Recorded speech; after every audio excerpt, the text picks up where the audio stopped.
The views and opinions expressed in this podcast are simply that, opinions. All are presumed innocent until proven otherwise in a court of law. Sensitive topics are discussed. Discretion is advised. He basically said divorce was not an option. He got on top of her, and that's when I first saw him stabbing her with a knife. My name is Banfield. I'm a federal agent. This is my house. Your wife has died.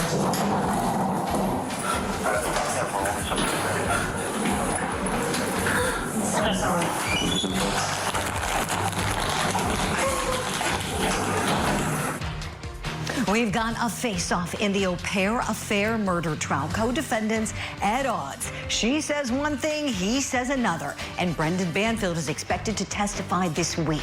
So whose side is more believable to you? We'll talk about it. Plus, crying, washing his hands, Brendan Banfield caught on body camera footage right after his wife died. We'll show you the video and break down his behavior with an expert. Plus, a body found in singer David's Tesla. Now his friend is arrested. So are we one step closer to finding justice for Celeste Rivas Hernandez? And Sarah Grace Patrick back in court today, the teenager accused of shooting her parents once out of jail. What should the court do? We'll talk about it. It's all coming up next for you right here on Opening Statements.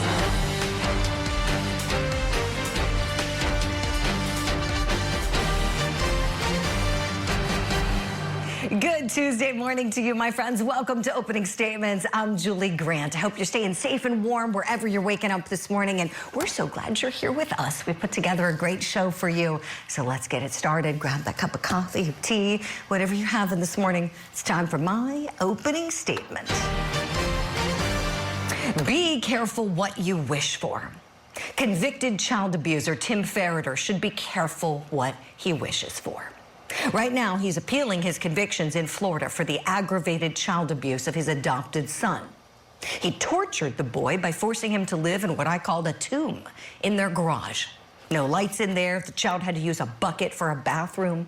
A terrifying situation for a young boy. And Ferreter was sentenced to 5 years in prison for his crimes. Well, the Court of Appeals heard arguments and affirmed the lower court's ruling, but nothing is final just yet until Ferreter has a chance to file a motion for a rehearing and have consideration on that. So we'll keep you posted and we'll see what happens there. But let's talk about his push for a new trial. I think this guy is very foolish because you know what, my friends? He could have been sentenced to 40 years behind bars. The judge gave him a considerable break. And if he gets a new trial, and let's just say that he's convicted again, you think he's going to get a better sentence? I sure hope not. I would think he runs the risk of only doing worse for himself. And if I were the judge, I would have had no mercy on him. I don't care how bad of a menace that kid was. The child deserved to be treated like a human being. So I say, go ahead, Tim Ferreter. Shoot your shot on appeal. And you just might shoot yourself in the foot and do more prison time. That's my opening statement on this Tuesday morning. Let me know if you like it. Right now, time for your daily docket. I find the state has met their burden today by a preponderance of the evidence. And Miss Patrick, because of that, I'm bound by the law. And I do not believe that you would be a proper candidate for bond. In Georgia, we got teenager Sarah Grace Patrick due back in court. She's fighting again for bond. Her hearing's going to begin at 9 a.m. Eastern time. In Florida, we've got ex-NFL star Antonio Brown set to be back in court. He's got a status conference today. He's facing attempted murder accusations. That case is set to start up at 9 a.m. Eastern as well. So we'll take you to court when these cases kick off. In Utah, we've got the family murder plot trial for defendant Kevin Ellis also resuming. His mom, Tracy Grist, might be taking the stand today against him. Remember, she's his co-defendant as well. We'll keep you posted. Court starts at 2 p.m. Eastern today in that case. Right now, though, let's turn to your top story in Virginia. We got a courtroom showdown coming up. The au pair versus her former lover, Brendan Banfield. Now, court resumes tomorrow with the defendant expected to take the stand in his own defense. We know the au pair already turned on him by taking that plea and turning state's evidence. She testified that she and Brendan Banfield posed as his wife, Christine, online to lure a man named Joseph Ryan to come to the house to have a violent rape encounter. So he didn't want to get divorced. Did he tell you what he wanted to do? Yes. What did he say? He mentioned his plan to get rid of her. Now, the defense's theory is that catfishing did not occur, that Brendan Banfield was in no way responsible for what occurred. All right, so both co-defendants telling different stories.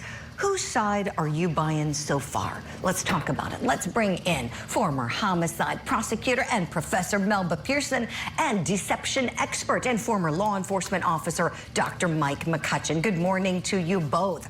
All right, so Dr. Mike, the au pair testified to seeing Brendan Banfield stabbing his wife, Christine. We have a clip of that we want you to take a look at to start us off. Here we go.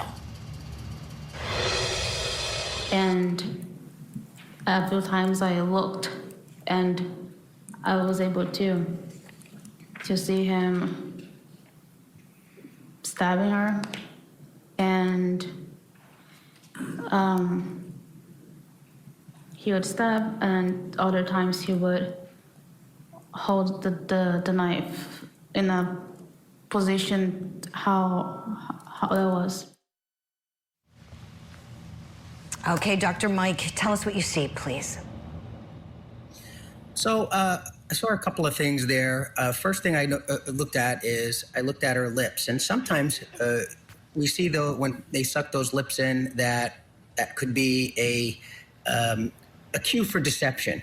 But usually it occurs either during a question or while the question's being asked. For her, it looks like what she's doing is she's trying to use that as a way to remember. And she's trying to remember what's happening, and it's a difficult emotional situation. And then the other thing is we always talk about the touching of the face, and depending where they're touching on the face, connects with different parts of the brain. Now, we see with deceptive people, they'll usually touch before or during their statement or during the question. So you're asking me, did you do it, for example? And I go, and then I answer. She didn't do that. She did it after, where she touches her hair. She makes a very emotional, difficult statement, and then this is a pacifying behavior, and then she touches her hair after. So I think that from looking at that short clip, I think that her statement here is truthful, from her with that lip movement and her touching her head for certain. With sharp analysis. Dr. Mike, thank you kindly. Melba, I want to ask you about the legal theory the defense is going with here. They're saying no catfishing occurred. What? Let's look at a clip. Based upon your review of this data, were you able to draw any opinions related to this case? I was.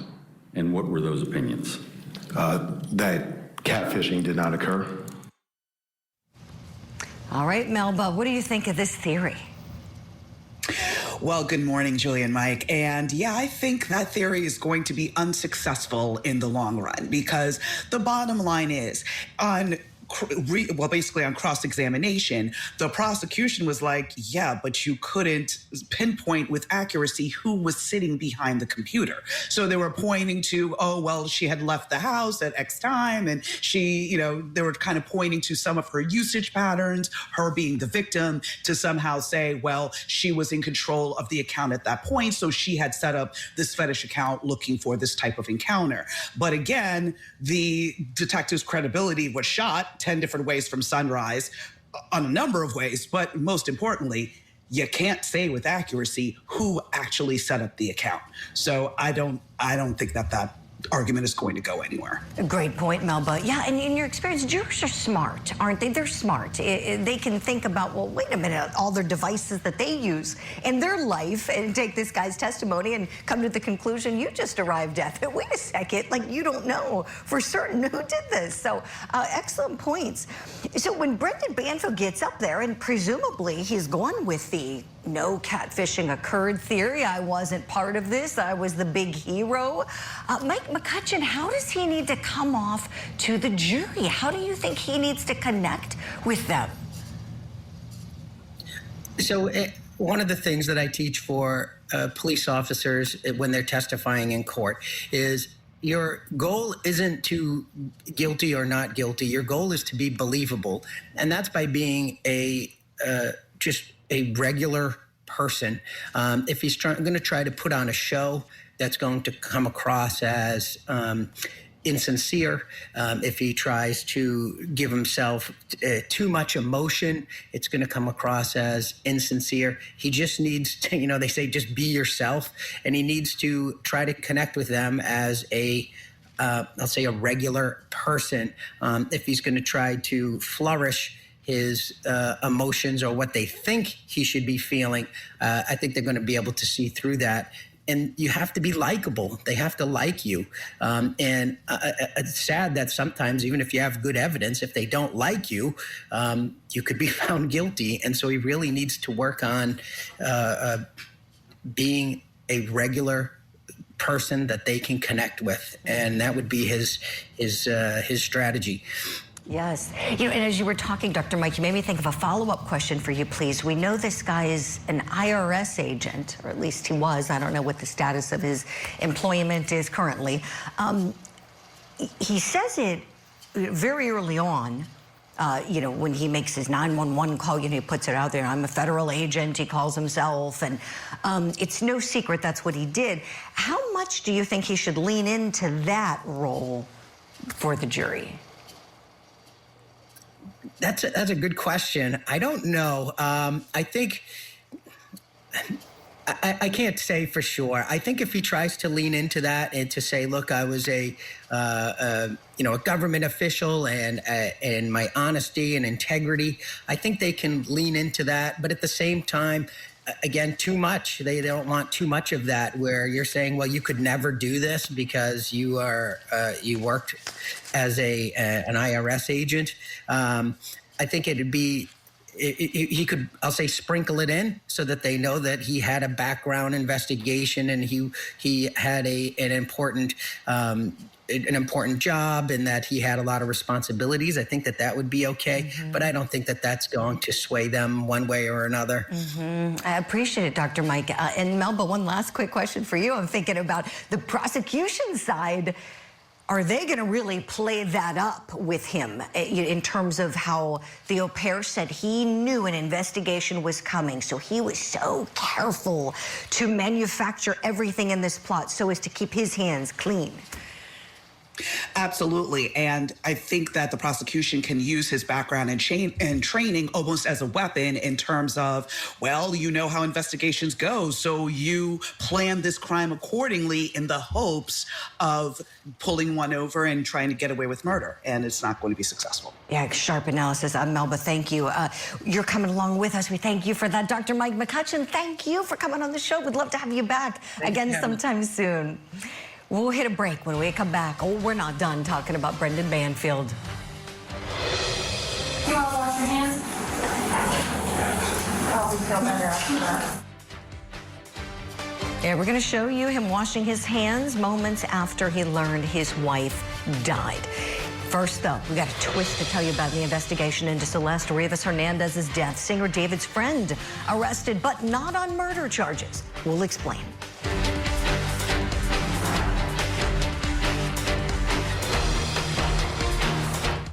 The Court TV podcast will return.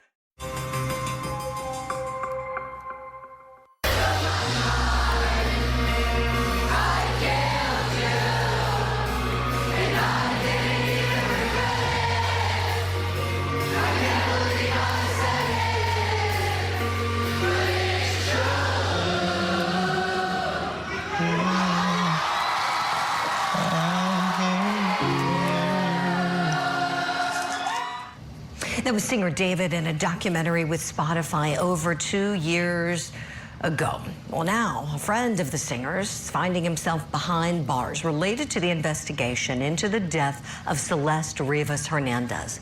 23-year-old Neo Langston was arrested last week in Montana on an out-of-state warrant issued by the LAPD. Now, this after the popular streamer failed to appear as a grand jury witness. Langston's being held this morning without any bond. He's back in the custody of the LAPD. As for David, he was identified as a suspect in the death of Rivas Hernandez late last year, but has not been charged with any crimes. Now, the remains of Celeste Rivas Hernandez were found back in September, her body severely decomposed. The teenager was reported missing in April of 2024. Okay, so apparently they wanted the testimony from this Neo Langston to go before the grand jury. He didn't show up, so police come and get you. You get picked up on the failure to appear warrant, and we'll see what happens next. But we're wondering, how might this arrest impact the investigation? Let's bring in our power panel. Still with me, former prosecutor Melba Pearson. Want to welcome in private investigator Manuel Gomez. Okay, so it seems that his testimony must be important, huh, Melba? What do you say about that? They picked him up. Yeah, well, like as you said at the top, Julie, you know, when you get that subpoena, you got to show up, right? Like, it's not like, oh, if I ignore this, it'll go away. No, that then comes the knock at the door. So he learned that in real time. And so I think at the end of the day, the investigation is continuing because we don't have any clear answers, right? We still don't know her cause of death. We still don't know how this poor child, yes, child, ended up in the trunk or the frunk of this car. And, you know, the investigators need to talk to all the friends, everybody within David's circle, to kind of try and figure out and piece together a timeline and figure out what caused her death and what happened in her last days on Earth. And he may have a very key piece of the puzzle, but we won't know that until he actually sits down and testifies. So that's why it's critical, especially if he's so close to David, that investigators get to hear what he has to say. But in all likelihood, he doesn't want to be a snitch. That's probably his mindset. Oh, yeah, I think you're exactly right, Melba. Manuel, I thought of you as soon as Melba put the emphasis on the child, something you and I have talked a lot about with this case as you've given us analysis, this underage girl. Talk to me, Manuel. What do you think about this streamer potentially being a valuable witness? Well, Julie, I believe that he is a valuable witness. The problem here is, look at his picture. He's got a lotto smile. He's literally one cheek to the other smiling, like he's just going to a club or dancing. I'm sorry, look at that. I mean, that smile says you have it says you have nothing on me. That smile says I'm okay. I'm not worried. He's wearing an orange jumpsuit. He should be sad and upset, but he's not. So what does that smile tell me in my professional experience? That he's not going to be a good witness, and that he's most likely not going to say anything. And this is why he's smiling, because he's saying, wow, they don't really have nothing on me. And that's the problem with this guy. And you can see it in his face. And I've seen this numerous times throughout my experience. Yeah. So what do you do with a guy like that, Manuel? Do you try to lean on him, you know, before he lawyers up? What do you do with him? Well, you know what? They have to keep the pressure on him. And the only way they're going to keep the pressure on him is try to deny him bail any way they can. And then once he starts feeling the pressure of being in jail, not having freedom, then he's going to think twice. That smile will go away, and I promise you, he's going to start talking. But like my colleague Melba said, you know, the evidence is overwhelming in this case when it comes to David being a child predator. He was online playing Fortnite with her when Celeste was between 12 and 13 years old. Parents, everyone out there, you have to take control of what our children are doing, because this is not the first time that a case like this has happened, and it sure as hell will not be the last, because these sexual predators out there are playing games with our children in the safety of their bedrooms, and 99% of the parents don't even realize it. Yeah, great points. I want to share with you both the latest statement from the LAPD's chief medical examiner talking about Celeste Rivas Hernandez's death, saying, quote, the cause and manner of death remain pending. The statement goes on to say the law precludes us from doing so while the court order remains in this case. Okay, so they don't have answers, it seems. And Melba, going back to you, I'm wondering if this is because of the state of her body when she was found. What are your thoughts on why we haven't seen cause and manner of death firmly determined here? Because, again, like you said, Julie, the decomposition is so severe that it makes it impossible for the medical examiner to figure out what happened to her. So a medical examiner would be trying to look, for instance, at surface injuries. So if it was, let's say, strangulation, they're looking for if there's a broken hyoid bone, if there's, like pressure, bruises, anything like that. They're looking for gunshot wounds. They're looking for knife wounds. But again, if the body is so severely decomposed, and I mean all respect to this poor child who should be with us, but the human body, when it decomposes, it takes a lot of its secrets with it. So in this instance, we may have a scenario where we may never know the cause of death, and it may be listed as undetermined, which makes it an uphill battle for prosecutors. Not impossible, but it makes it an uphill battle when it comes time for prosecution. Melba, great points. Manuel, back to you in terms of trying to get information from these guys who might have been in David's circle. Is this a lost cause? It feels like it's been so long. No, it's not a lost cause. I mean, the fact, like I said, that we have this guy under custody now, it has strengthened the cause of this case and actually moves it a little bit forward because now they have an opportunity to lean on somebody. But like Melba said, when it comes to the body, we're most likely never going to know the cause of death because of how much it decayed. But there is a fact here that is unequivocal. One, he reported that car stolen. That Tesla was found approximately 1.5 city blocks from his house. No car thief steals a $100,000 Tesla and then parks it 1.5 blocks away. I'm sorry. That is insane. And that circumstantial evidence, Julie, is overwhelming. That body was in the trunk. It was a murder. Will we know the cause of death? No. But do we know it was a murder? Yes. Because she didn't crawl inside of a trunk and dismember herself. The fact is, Julie, that car being 1.5 blocks away suggests that he parked it there. Is it circumstantial? Yes. But I know a jury will most likely find him guilty. Hot take, Manuel. I love the insight. I may disagree on that one, unfortunately, because it could have been an overdose, right? They could have been partying. It could have been an overdose. So we could have abuse of a corpse, not necessarily homicide. So maybe. Yeah, definitely something we've talked about. Yeah, we got to leave it there for time, guys. Melba, Manuel, thank you so much. Coming up next here on Opening Statements, here's what we've got. An arrest has been made in the case.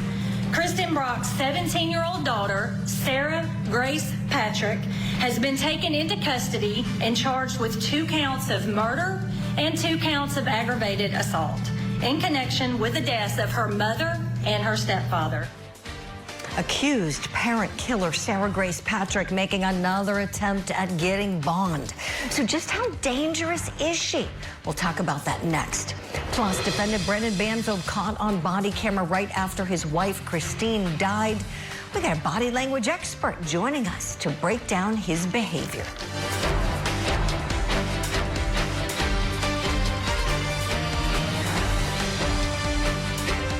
Now, back to the Court TV podcast. Welcome back. In our spotlight this morning, accused parent killer, 17-year-old Sarah Grace Patrick, is expected to appear in a Georgia courtroom today to make another plea to the judge to give her a bond.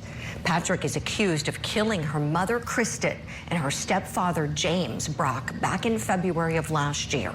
But she wasn't arrested until July after making several chilling social media posts, even giving the eulogy at their funeral.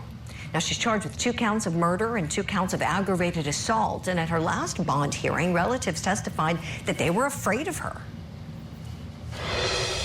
If the defendant can kill her own parents in such a violent manner, I fear for my own safety and the safety of my family and friends. So is Sarah Grace Patrick a danger to society? Let's talk about that. So pleased to welcome in double board certified psychiatrist, Dr. Dominic Sportelli. Dr. Dom, good morning to you. Okay, if you could personally evaluate Sarah Grace Patrick, would you explain to us the kind of questions you would ask and really what you would try to get to answer that question of how dangerous this child is? Good morning, Julie. Thank you for having me as usual. And absolutely, what an interesting case and what a tragic case. So the first thing that I would think of when it comes to forensic psychiatry, meaning trying to understand the mind of somebody who potentially did something so horrible, would be to look at the motives, right? That's the first thing that I would really assess. When we look at parricide, which is the murder of a parent, we look at very, very common motives. The most common one, Julie, is chronic abuse. So we would evaluate her circumstances at home. The other ones are psychosis, but that doesn't seem to fit because that would be a very disorganized murder. The other one is severe family dysfunction. Now, in this, we might have something because we know there was divorce, we know there was potential abuse. Another would be emotional crisis, poor impulse control. But with poor impulse control, Julie, there wouldn't be any long-term planning. It would almost be a crime of passion. The other thing in her case, I would look for antisocial traits, which, what are her goals to do this? Was it freedom? Was it money? Was it escape? And the other one that might have a play in this too would be allegiance to another person that was influential, perhaps a boyfriend. So that's how I would really frame this. I would say, okay, let's look at motives.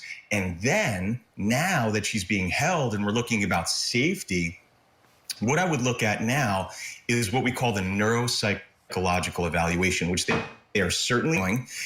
And I know that, I don't know that that's been released yet or if it even will be released, but in a neuropsychological evaluation, Julie, what they're really looking at is, does the person have competency? Meaning, are they aware of what is even going on? What is their risk? And that's the big question here. What is their risk of flight? What is their risk to self or others if they're released?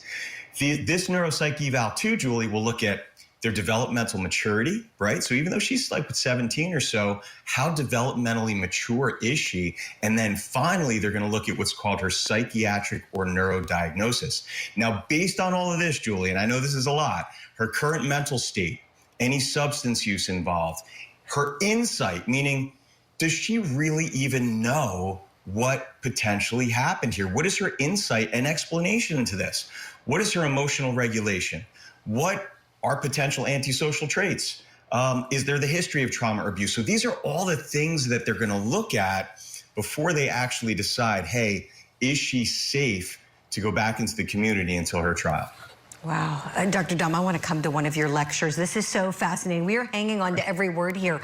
We have a clip we want you to take a look at, please. So this is one of many of Sarah Grace's TikToks. She liked TikToking, and apparently she was reaching out to some true crime influencers, telling them about the case. This is before she was arrested, when she perhaps wasn't even viewed as a suspect. Who knows? Police were pretty quiet. Let's take a look.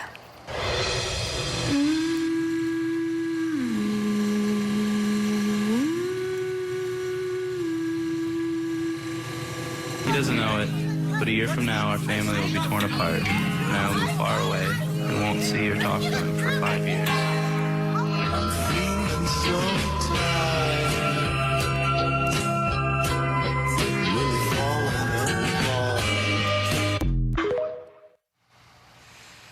Ooh, Dr. Dom, tell us what you're thinking as you're watching that, please. Yeah, so of course, just like anybody, you don't have to be a board-certified psychiatrist to find that challenging to watch. Now, there are a few things to think about here.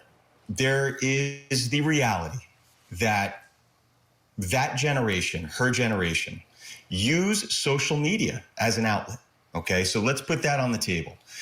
However, there's a very significant concern here with her ability to cope with challenges. If her parents were murdered, if her parents are deceased and she's grieving, was it, quote unquote, appropriate? Was it normal to go online and present that way?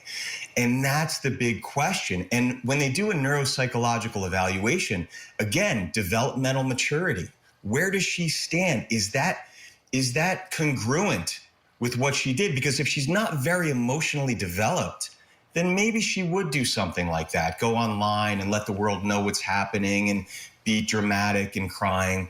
But if she's coming across as somebody that has an intellectual anything, if her IQ is significant, if her emotional maturity is within normal limits, then now that's almost a behavior that shows that there's a dramatic flair, there's something else, there's another motive for doing that.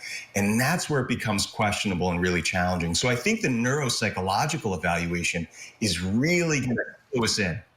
Oh, definitely. Wow. Dr. Dum, one last quick question for you, please. There's another child in the family, as you know. Sarah Grace Patrick has a younger sister who found her mom and dad on that dreadful day, shot to death in the home.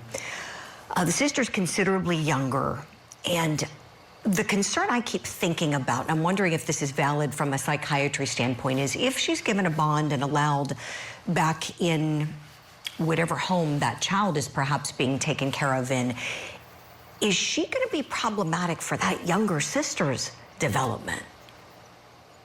Yeah, the answer there, Julie, is what was the relationship like prior? Were they close? Were they supportive? Did they get along well? And what is their relationship like now? And how does that little girl view her bigger sister? So a lot of questions there.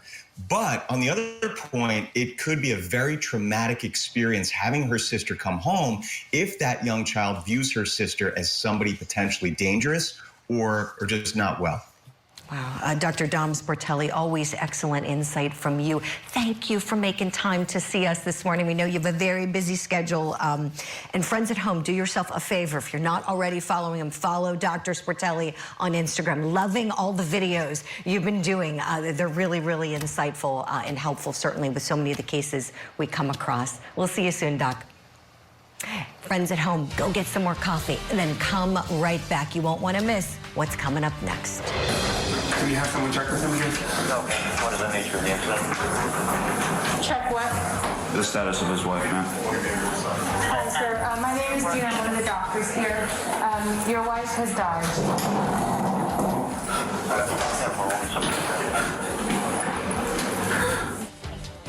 We got the moment Brendan Banfield was told that his wife had died. All caught on body camera footage. We got a body language expert live next. This is the Court TV Podcast. All eyes are on defendant Brendan Banfield as he's expected to testify in his own defense once court resumes in Virginia. But could his actions seen by the jury in body camera footage tip the scales of justice? So let's talk about it. So this guy's accused of murdering his wife, Christine, and another man named Joseph Ryan during a plot that he allegedly orchestrated in order to run off with his au pair. Some new body camera footage of Banfield in the moments after the homicides occurred could become key to the case. So let's review it all with body language expert Rodney Smith. Rodney, good morning to you. First clip for you, please. This is Brendan Banfield. This is where he's in the hospital the moment he gets news of Christine's death. Hi, sir. My name is Gina. I'm one of the doctors here. Your wife has died.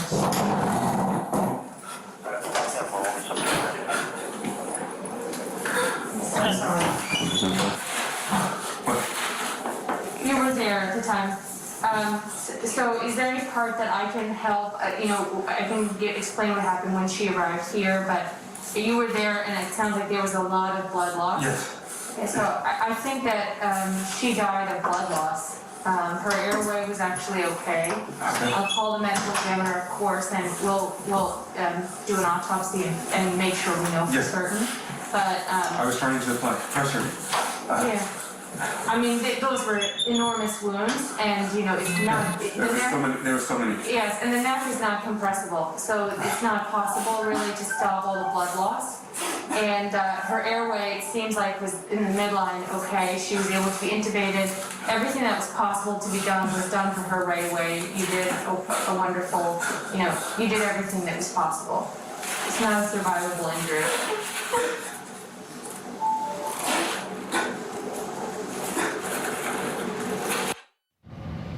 Oh, Rodney, tell us what you see going on here, please. So, well, first of all, good morning, Julie. And I would say I was very fortunate to take a look at this entire clip. And there's a lot going on here. Initially, once she tells him that his wife has died, if you look very, very closely, every time he has his head up, he has a significant amount of wrinkles in his forehead. However, every time he goes downward, you no longer continue to see any type of furrowing in his brow. They seem to vanish or decrease. And one of the reasons that why I believe that is because the micro as well as macro expression of sadness is one of the most difficult to complete, because we're talking about an inward and an upward pull of the eyebrow muscles, as well as congruency with the mouth corners going down. However, what we see is quite the opposite. We see more of a relaxed brow, but we see an over-exaggeration and almost a contrived effort, which is drawing more attention as he is trying to do this panting type breathing, and he does this whimpering, this almost like a pouting like you would expect to see from a child. And then occasionally he'll give these little these upward glances to see if they're looking at him, because I think what he's looking for is affirmation or confirmation as to whether or not they're believing what he's actually saying. But another thing that I found very interesting in this was for him to have done the amount of crying, if you will, and for that duration, we don't see any redness in his face, and crying can deplete you. Anyone that has ever cried for an extended amount of time will see there's also a need for hydration, because we may have tears falling, we may have nasal drip, as well as that constant, that dries the mouth out. And he didn't even ask for water at any point. I just see so many avenues that point to this being more staged acting than actual, true, genuine sadness. Such great analysis, Rodney. We want you to do more for us, kindly, please. Here's another clip of Brendan Banfield. This is body camera footage in where he's washing his hands after the news of his wife's death. He's got blood on his hands. Here we go.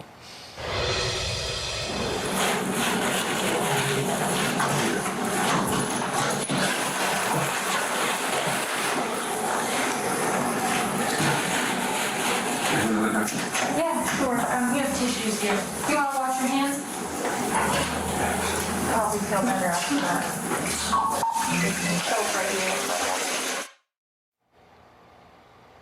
Rodney, tell us what stands out to you in this clip. So as he stands up, and even as a furtherance of this, as he goes to the sink, he's washing his hands, and there comes a point where he looks down at the blood on his finger. He looks as though he's trying to clean off a certain part, and he actually throws his hands down on the sink. He does that twice. I think he does that in an effort to draw and gain attention to himself. He gives this look as though I'm giving up. I've been defeated here. I've just been at a loss. I've suffered. I've lost everything. It's not until the other nurse walks in and actually starts speaking to him, and then he goes back into this mannerism, this over-exaggeration where he says, "My wife is a nurse." And then he starts to go back into this panting again. And then she mentions about the request if they wanted to bring in a chaplain. And so, as I said, another thing that I also noticed was anytime that he's interacting with the females in this is when he starts to do this crying and this pouting. At the end of the video where he's actually talking to the detective, or when the officer is giving him information about what's going to happen next, there's, yes, I understand. He's very short, brief, and succinct with them as far as his answers. But I'll also say this, when he does speak, his recovery time as far as going from this sulking mode to going back and having a full-fledged conversation. His recovery time is great. We don't hear tonality shifts. Anytime that we are highly stressed, whether it's from anxiety, stress, anger, fear, surprise, to include sadness, there's a lot of times the vocal cords can have a level of stress so that when someone asks you a question, are you okay? I'll be okay. You hear the tightening or the tonality change. We don't hear that in him in not one clip where he's talking to anyone. Right. Rodney Smith, you're so good at what you do. We've got one more clip for you to look at, please. And so, or I should say listen to, because this is Brennan Banfield on the 911 call. Rodney, you do voice analysis in addition to the body language analysis. So here, we're going to hear him calling for help. My name is Brennan Banfield. I'm a federal agent. This is my house. There's somebody here. I shot him. But he stabbed her. She's bleeding. She got several marks on her neck. What do I do? Okay, Rodney, and here we get the benefit of video too, getting to watch that moment when it was played in court, so you can see him reacting in real time to the playing of it for the jury. Let's start with what you hear from him, and then we'll go with what you see from him. What'd you hear in that clip? So once again, we hear clarity in his voice. We hear him give his introduction, and he also throws in there that he's a federal agent. Why I think that that's important is, hey, I'm a good guy. I'm a law enforcement officer. Let me throw some credibility with my title in here. He also references there's somebody here, and he says, I shot him, but then he gives this caveat, but he stabbed her. And so we hear this distancing language where he didn't say he stabbed my wife. This distancing is where he refers to his wife as a her, and this intruder as somebody. He never said someone broke into my house or there's an intruder in my house and I shot him. Once again, we don't hear a lot of panic. We hear a lot of control in his voice. He does speak rather quickly, but you don't hear a lot of panic in his voice. One of the other things that I also noticed in a furtherance of this clip, during the breakdown where the 911 dispatcher is talking to him, you never once hear any background consoling. Hang in there, baby. You're going to fight. Just I'm here for you. You hear no type of consoling. You don't hear any type of movement or rescuing efforts. And then there's even a time where there's a moment of silence, and there's a possibility that the phone may have been on mute where they're trying to get their stories together as to what to say or what to do next. I think many things might have been planned very well up until this point right here. And so it was go for what you know and do the best you can. A great insight, Rodney. And we have about 10 seconds left. If you'll just take a look at the video of him, what's he showing you with his body language as he hears the call? With that head down, we're either looking at guilt or shame. And shame comes where we look at things that we should not be proud of, or we feel that societal means have ruled us out. But guilt shows I can't lift my head up because I'm actually guilty of committing a crime or doing something that I should not have done. Rodney Smith, always such great analysis from you. Thank you very much for coming on the show today and looking at all these clips. We'll see you soon. And friends at home, thank you for being with us for this episode of Opening Statements. If you liked it, watch it again. Go to courttv.com to do that. Tell your friends about it. Share it. We're here every weekday morning for you. That's all for this episode of Opening Statements, my friends. I'm your host, Julie Grant, and it's been great being with you. On this show, I am calling out any pants on fire moments in our big trials and true crime stories, and I want you to come along with me. Opening Statements is live every weekday morning at 8 a.m. Eastern on Court TV. Thank you for downloading this episode. Please subscribe, leave a review, and share it with your friends. You can watch past shows anytime you like on courttv.com.